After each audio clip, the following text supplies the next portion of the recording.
లడ్డూ వివాదాన్ని డైవర్షన్ చేయడానికి టీడీపీ గూండాలు వైఎస్ఆర్సీపీ నాయకులపై దాడులకు పాల్పడుతున్నారు. ఇచ్చిన హామీలను నెరవేర్చకుండా వాటిని కప్పిపుచ్చుకోవడానికి కూటమి ప్రభుత్వం ఇటువంటి అటవిక పాలన చేస్తున్నారంటూ మండిపడ్డారు.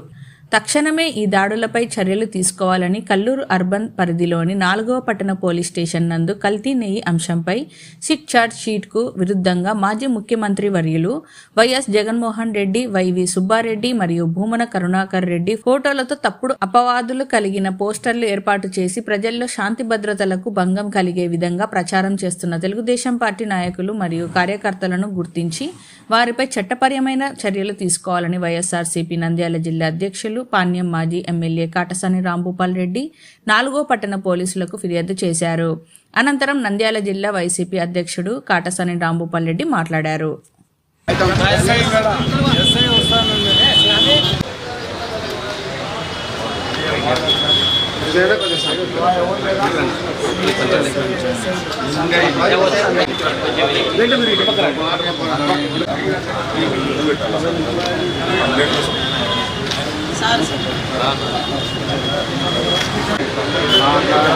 ఓకేనా నాకే పని ఉన్నది చూసామండి ఓపెన్ చేయడం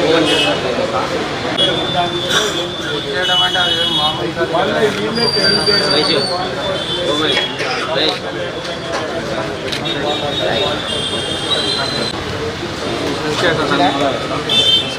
ఈ ఎస్ఐ ఇవ్వలేరు కాబట్టి బాగా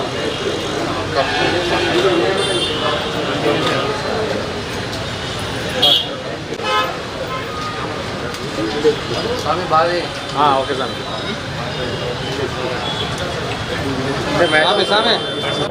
4th టౌన్ పోలీస్ స్టేషన్ దగ్గర మా కార్పొరేటర్లు, మా నాయకులు, కార్యకర్తలతో అందరితో కలిసి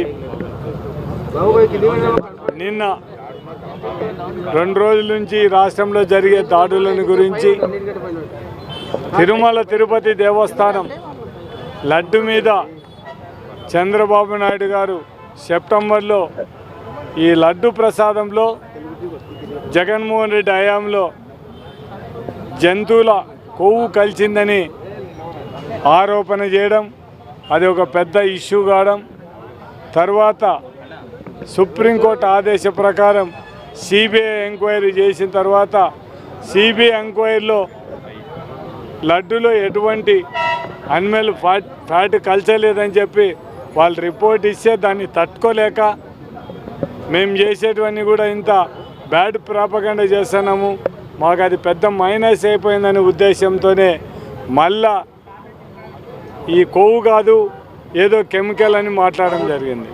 మళ్ళీ లాస్ట్కు జగన్మోహన్ రెడ్డిని, వైవి సుబ్బారెడ్డిని, కరుణాకర్ రెడ్డి వీళ్ళ మీద పోస్టర్లు పెట్టి వాళ్ళకి ఎటువంటి సంబంధం లేకపోయినా కూడా వాళ్ళ మీద పోస్టర్లు పెట్టడం జరిగింది.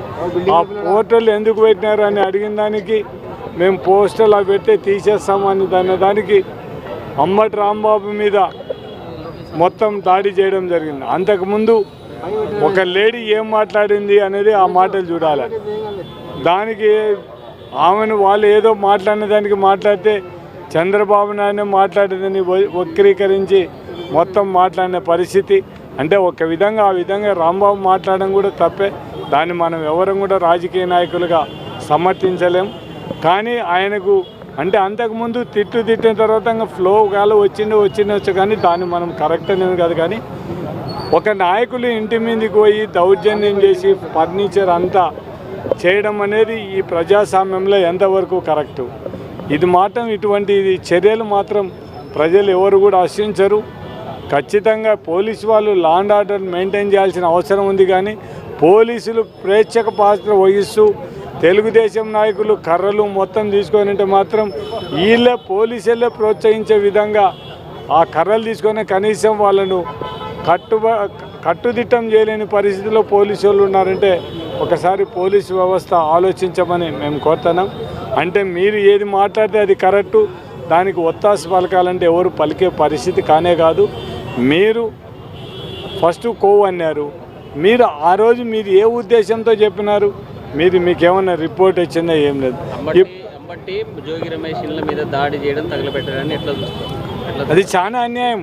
అంటే ఈ రాష్ట్రంలో ఎవరు కూడా తెలుగుదేశంలో ఏం చేసినా ఏం మాట్లాడినా కూడా మాకు అడ్డం మాట్లాడకూడదు. మేమేం చేసినా మీరు చూస్తూ ఊరుకొండాలే.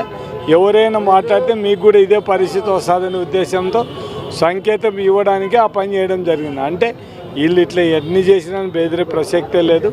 ఖచ్చితంగా మేము చేయాల్సింది ప్రతిపక్షంలో ఉండే మేము ఖచ్చితంగా అధికార పార్టీ ఏం తప్పు చేస్తే దాన్ని ఎత్తి చూపడానికి వెనకాడే ప్రసక్తే లేదు. ఎప్పటికైనా రాజకీయాలు చేయండి, కానీ ఇట్లా అనవసరంగా మన రాజకీయాల్లో పవిత్రమైన వెంకటేశ్వర స్వామి దేవాలయాన్ని వెంకటేశ్వర స్వామిని మనం లాగడం ఎంతవరకు కరెక్టు? ఎంతోమంది హిందువులు పవిత్రంగా భావించే లడ్డు ప్రసాదాన్ని ఈ విధంగా మనం దుష్ప్రచారం చేస్తే ఏ విధంగా ఉంటుంది? ఇటువంటి దుష్ప్రచారం చేసిన వాళ్ళను దేవుడు ఎటువంటి పరిస్థితుల్లో క్షమించరు. మీరు కనీసం ఇప్పటికైనా కళ్ళు తెరవండి.